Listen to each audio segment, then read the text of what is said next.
Hello everyone, welcome back to all of you once again, our channel Vidhi Gyan legal knowledge. मैं advocate Himani Sharma. आज हम chapter 12 CRPC start करने वाले हैं। That is about information to the police and their power to investigate. Police को इत्तला और उसके अन्वेषण करने की शक्तियाँ, section 154 to 176।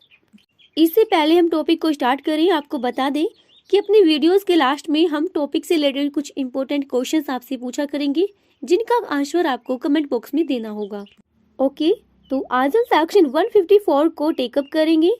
Section 154 is related to FIR, जो कि एग्जाम पॉइंट ऑफ व्यू से काफ़ी इंपॉर्टेंट है, प्री और मेंस दोनों की ही पर्पज से। अगर आपसे पूछ लिया जाए कि FIR को CRPC में कहाँ डिफाइन किया गया है, तो CRPC में FIR को कहीं भी डिफाइन नहीं किया गया है। बेसिकली सेक्शन 154 को ही FIR के नाम से जाना जाता है। FIR means first information report, किसी कॉग्निजेबल ऑफेंस के बारे में पुलिस ऑफिसर को दी गई पहली सूचना।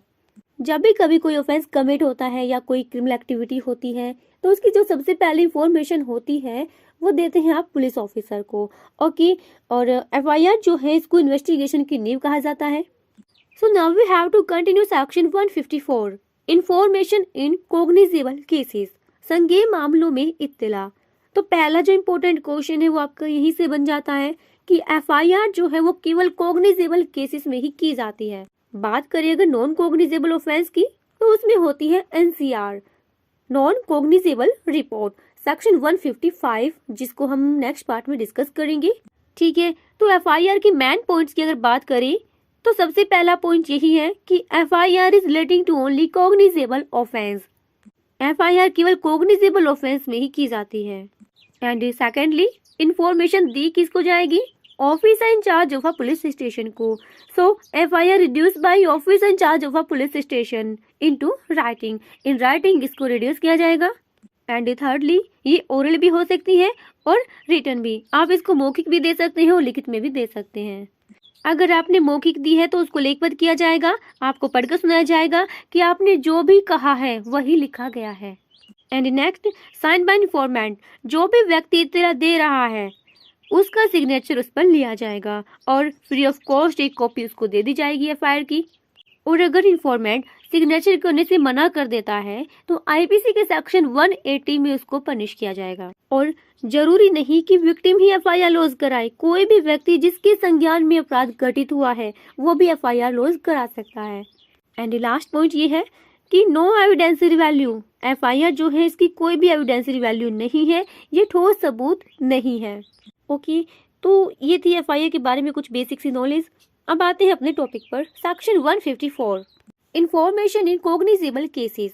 सब सेक्शन फर्स्ट कहता है कि every information relating to a cognizable offence, संज्ञेय अपराध के किए जाने से संबंधित प्रत्येक इत्तला यदि officer in charge of a police station को ओरल दी गई है, मौखिक में दी गई है, तो उसके द्वारा लेखबद्ध कर ली जाएगी या उसके डायरेक्शन में।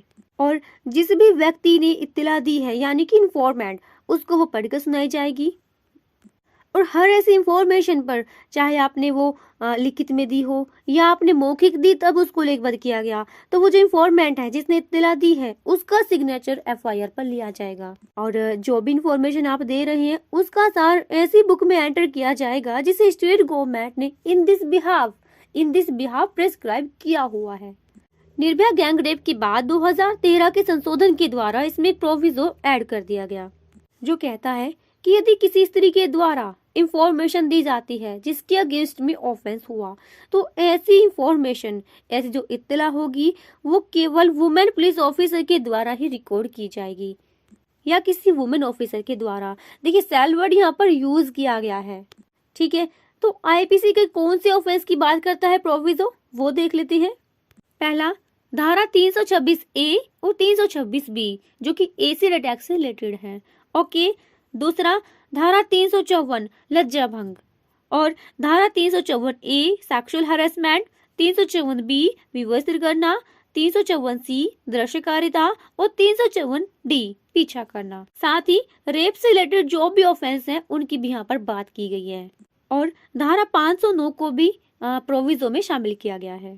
ठीक है, तो अगर किसी स्त्री के द्वारा इनमें से किसी भी ऑफेंस की सूचना दी जाती है जिसके अगेंस्ट में ऑफेंस हुआ, तो ऐसी जो इंफॉर्मेशन होगी वो किसी वुमेन पुलिस ऑफिसर के द्वारा ही अभिलिखित की जाएगी। ऑलराइट, इसी के साथ अगर आप चाहें तो आईपीसी की धारा 166 ए के खंड ग को इससे कनेक्ट कर सकते हैं, जो कहती है कि अगर कोई लोक सेवक सीआरपीसी के सेक्शन 154 सबसेक्शन 1 के अधीन और specially section 326 A B acid attacks related जो ऑफेंस है और सेक्शन 354 354 बी 370 370 ए 376 रेप से रिलेटेड जो भी ऑफेंस है और सेक्शन 509 इन धाराओं के अधीन दंडनीय कोग्निजिबल ऑफेंस के बारे में उस लोक सेवक को दी गई सूचना को लेखबद्ध करने में अगर वो असफल रहता है तो वो कठोर कारावास से, जिसकी अवधि कितनी 6 महीने से कम की नहीं होगी लेकिन जो 2 साल तक की हो सकेगी, उसको दंडित किया जाएगा। उस जुर्माने से भी वो दंडनीय होगा। अब दूसरा प्रोविजो कहता है कि अगर इनमें से किसी भी ऑफेंस की सूचना देने वाला व्यक्ति जिसके अगेंस्ट में ऐसा ऑफेंस हुआ है वो क्या है, टेम्परेरीली या परमानेंटली, फिजिकली या मेंटली डिसेबल्ड है, तो ऐसी इंफॉर्मेशन जो है वो बाय पुलिस ऑफिसर रिकॉर्ड की जाएगी। कहा, जो भी वो इन्फॉर्मेंट है जो एफआईआर लॉन्च कराना चाहता है उसके निवास स्थान पर या उसके विकल्प पर किसी सुगम स्थान पर किसी द्विभाषीय मतलब इंटरप्रेटर या स्पेशल एजुकेटर की उपस्थिति में रिकॉर्ड की जाएगी। कब, अगर वो टेम्परेरी या परमानेंटली फिजिकली या मेंटली डिसेबल्ड है। इसका दूसरा खंड कहता है कि ऐसी इत्तला के अभिलेखन की वीडियो फिल्म तैयार की जाएगी। ठीक है। तीसरा खंड कहता है कि पुलिस ऑफिसर सीआरपीसी के सेक्शन 164 सबसेक्शन 5 ए के खंड का के अधीन किसी जुडिशियल मजिस्ट्रेट के द्वारा उस व्यक्ति का कथन यथासंभव शीघ्र अभिलिखित कराएगा। ये तो थी इसकी प्रोविजो। अब सबसेक्शन 2 कहता है कि एफआईआर की एक कॉपी इंफॉर्मेंट को फ्री ऑफ कॉस्ट दी जाएगी। सबसेक्शन 3 कहता है कि यदि officer in charge of police station under subsection 1 FIR record करने से इनकार कर देता है तो ऐसे इनकार से जो व्यथित व्यक्ति है वो उस इत्तला का सार इन राइटिंग लिखित में और बाय पोस्ट संबद्ध सुपरिटेंडेंट ऑफ पुलिस को भेज सकता है।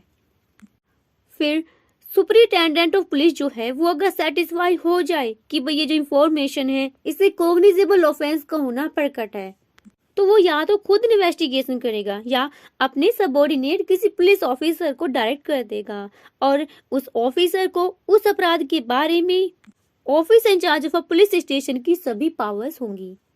तो ये थी धारा 154। अब एफआईआर से रिलेटेड जो भी इंपॉर्टेंट केस लॉज हैं वो देख लेते हैं। पहला केस है Lalita Kumari versus State of UP. Lalita Kumari versus State of UP. Exam point of view से ये केस काफी इंपॉर्टेंट है, हर बार एग्जाम में पूछा जाता है। इस केस में सुप्रीम कोर्ट ने ये डिसाइड किया कि सीआरपीसी की धारा 154 के तहत संज्ञेय अपराध के मामलों में एफआईआर रजिस्टर्ड करना जरूरी है।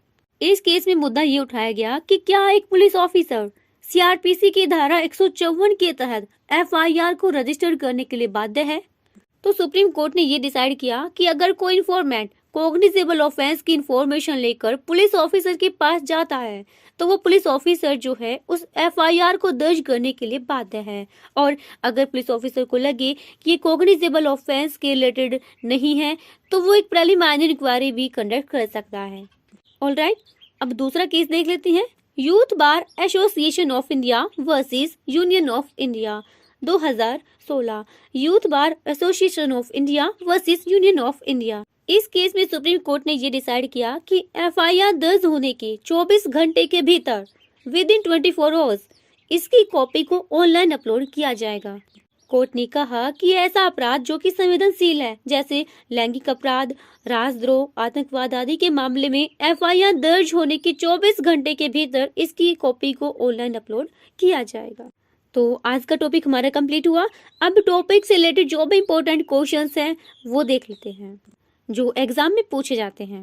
पहला इंपॉर्टेंट क्वेश्चन है, यदि किसी थाने का भार साधक अधिकारी एफआईआर दर्ज करने से मना कर देता है तो व्यथित व्यक्ति सूचना का सार किसे भेजेगा? ये क्वेश्चन एमपीसीजी में पूछा जा चुका है। ऑप्शन है आपके पास, पहला डिस्ट्रिक्ट मजिस्ट्रेट को, दूसरा सुपरिटेंडेंट ऑफ पुलिस को, तीसरा जुडिशियल मजिस्ट्रेट फर्स्ट क्लास को, और चौथा ऑप्शन है चीफ जुडिशियल मजिस्ट्रेट को। तो इसका जो करेक्ट आंसर है वो आपको कमेंट बॉक्स में देना होगा। सेकंड क्वेश्चन है, आईपीसी की धारा 354A के अधीन हुए अपराध की सूचना किसी लेडीज के द्वारा अगर दी जाती है तो वो किसके द्वारा रिकॉर्ड की जाएगी। ये क्वेश्चन राजस्थान एपीओ 2015 में पूछा जा चुका है। ऑप्शन है इसमें आपके पास, पहला पुलिस ऑफिसर के द्वारा, दूसरा सुपरिंटेंडेंट ऑफ पुलिस के द्वारा, तीसरा वुमेन पुलिस ऑफिसर के द्वारा, और चौथा किसी के भी द्वारा रिकॉर्ड की जा सकती है। तीसरा क्वेश्चन ले लेते हैं, सेक्शन 154 में जो प्रोविजो है वो किस अमेंडमेंट के द्वारा इंसर्ट किया गया है। आपको बता दें यहाँ की निर्भया गैंग रेप के बाद ये प्रोविजो इसमें ऐड किया गया था। ऑप्शन है आपके पास सीआरपीसी अमेंडमेंट एक्ट 2005, दूसरा ऑप्शन है सीआरपीसी अमेंडमेंट एक्ट 2008, तीसरा ऑप्शन है सीआरपीसी अमेंडमेंट एक्ट 2010, और चौथा ऑप्शन है सीआरपीसी अमेंडमेंट एक्ट 2013। तो जो भी करेक्ट आंसर होगा वो आपको कमेंट बॉक्स में देना होगा। चौथा क्वेश्चन लेते हैं, एफआईआर जो है वो कौन लॉन्च करा सकता है। पहला ऑप्शन है आपके पास विक्टिम, और दूसरा ऑप्शन है एनी पर्सन। लास्ट क्वेश्चन है, आप एफआईआर कैसे लॉन्च करा सकते हैं। ऑप्शन है आपके पास, पहला ओरली, दूसरा रिटन, तीसरा ई और बी दोनों, और चौथा इनमें से कोई नहीं। सो फ्रेंड्स, आज के लिए बस इतना ही। Thank you so much, bye bye and take care. Next part में डिस्कस करेंगे एनसीआर सेक्शन 155।